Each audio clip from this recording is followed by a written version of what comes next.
Okay, real quick introduction here to the different types of analysis. This kind of introduces the concepts of the caveman's basics of candlestick charts. I want you to understand why I'm even going down this path of using candlestick charts and even taking the time to explain how they work. And that's because there's two types of analysis. There's fundamental analysis and technical analysis. Fundamentals are everything about a company that most people are familiar with, which is the products, the earnings, the company news, the rumors, the tweets, the you name it. You're going to hear any type of information coming out of financial media. And these types of things are usually at the you're at the mercy of the information coming out of the company or out of rumors. And it's very difficult to stay ahead of the game, and you're always trying to think what's the future information that's going to come out that I need to be aware of. Technical analysis is different. It focuses only on price charts. It basically says, let's look at a chart of the price of that company and let's see which way it's moving to determine where we think it's going in the future. So we're only focused on price and on the price chart. Price is king, meaning that essentially almost all indicators on those charts are derived from just one thing, and that's price. So RSI, it gets a lot of attention recently, relative strength index. It's derived off of price. Most all the indicators on a price chart are derived from one thing, and that's price. Now there's stuff like volume and order flow, and yeah, that's there too, but that's really secondary to price. Price is king because when you're buying and you're trading to make money, you're all you care about is what price did I buy and what price did I sell. That's it, right? You don't care about the company's news. The company's news could be awful, but the stock can go crazy and you can make a lot of money doing it. So price is king because that's the only thing we care about, right? We care about the bottom line, the money we're making. Let's talk about the assumptions that technical analysis has implicitly built into it. First is efficient market theory. When I started trading, I don't know, 15 years ago, this was called the efficient market hypothesis. I'm calling it the efficient market theory because I think it's been proven wrong, but that may not be in the academic literature yet. I don't know. I didn't go out and check it yet. But essentially, what it means is that all information, inside information and public information, is already reflected in the current price. What this means is by the time you've heard the news, the fundamental news of, XYZ earnings or XYZ products or whatnot, most, I would say close to 99% of the time, that information is already reflected in the current price. The exception that I can note is earnings releases. Earnings releases many times cause stocks to shoot up and shoot down. If you look at the price action before the earnings release, sometimes you can see which way the market's going to go, but not all the time. But the SEC with the rules on insider trading have done a really good job of closing those leaks on information, so such that most market participants, when it comes to big releases like earnings or CPI, most it has been leveled to some extent, and people do get in big trouble and go to jail for a long time for insider trading.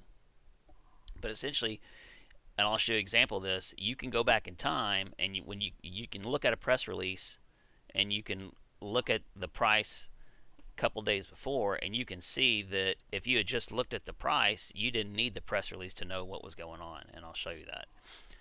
And always remember that markets are forward-looking. What that means is the current price today reflects future earnings, reflects future growth. Meaning that when you buy a stock, you're not buying it because you like its current fundamentals. You're buying it because you expect it to grow and increase in value and make you money over time. So you're really buying it for its future state, not its current state. So you always have to remember that the price has that already baked into it. So at this point, let me show you real quick an example of how I can prove to you that this is actually accurate. Let's go over here to Tesla. One of my favorite stocks to trade because it moves so much. And I'm going to show you something real quick. So on September 12th, 2025. Now, real quick, you can go back to the caveman video I posted early in September about Tesla, and it was before. I think it was before this. I'll double check. But the bottom line is that I didn't know. No one knew that Elon Musk was about to buy 2.5 million shares on September 12th. Look at this candle on September 12th. You can see it very, very clearly. This humongous candle, and I'll move this to the side so you can see it. This big guy right here. This was on a Friday, and I remember sitting watching because I was expecting Tesla to break out. I even posted a video about it when it was down in here, and I thought, oh, it's going to break out. It might go up to about 400. It might go up to about whatever. And sure enough, right after I posted that video, you have this huge spike up to 400, and it stops. And this is on September 12th, 2025. Well, we didn't know it at the time because the SEC filing for Elon Musk was not until, guess what? It was down here on September 15th. So on September 12th, and you can look, all of these, this is the SEC filing that Elon Musk had to file when he bought 2.5 million shares on September 12th. But he didn't file it until the 15th. So you didn't know that big spike was because Elon was buying in, right? But when I was sitting there on Saturday or on Friday, the 12th, I could see all the price action, and I thought, holy shit, someone's buying a lot of Tesla right now because it moved the stock tremendously. So what I'm pointing out is that if you just watch the technicals, you watch price, you'll figure out what's going on without even having the information on what's going on, right? So that's a perfect example of here we are with someone buying all these shares, and what's interesting is you can see what he was paying. Look at this. They were doing 400,000 share lots at a time. That's an interesting concept, right? If you look at them, almost all the exact same size. So he's basically scaling in at $400,000 a pop.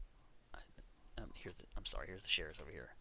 Here's the value. So you can see how it was broken up to be in these small, very symmetric chunks of value. So when you looked at the actual price chart, you could actually see it just popping in like almost symmetric increments every single 5-10 minutes of however often these things were going through. So it shows you that the technicals are always ahead of the fundamentals. Move this back over. Okay, so that's enough for the intro. Stay tuned for the next video, which will go into all the basics of candlesticks and how we get to this point.